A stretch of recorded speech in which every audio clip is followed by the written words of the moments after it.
நம்ம பேருந்துக்கு இஷ்டத்துக்கு செலவு பண்றாங்க. 1 கிலோமீட்டருக்கு ரூ. 8 டீசல். ஒரு 4 கிலோமீட்டர் தான் குடுக்கும் 1 ஆமா. லிட்டருக்கு. அதுக்கு மேல குடுக்காது. ரூ. 8 ரூ. 9 செலவாகுது. அதுல வந்து இலவச இது குடுத்துடுறீங்க. பிரைவேட்டு யாருக்கு சொந்தம்? அது யாருக்கோ யாருக்கோ சொந்தம். சொந்தம். அந்த பஸ்ஸுக்கு டிப்போ குடுக்குறீங்க. ஆமா. தனி டிப்போ. எல்லாம் இது. இந்த கம்யூனிஸ்ட்டுகள்லாம் தூங்கிட்டு இருக்கிறாங்க. நான் கேட்டேன் ஒருத்தர தொழிற்சங்க தலைவர் என்னான்னு.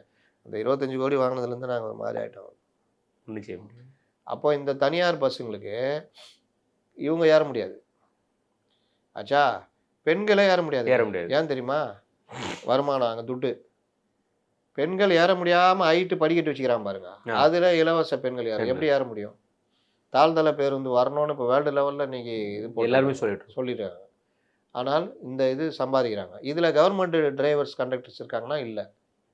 தனியார் டிரைவர், கண்டக்டர். அவன் எப்படி இப்போ தனியார் கவர்ன்மெண்ட் கண்டக்டர்னா ஒரு ரூட்ல போகுது.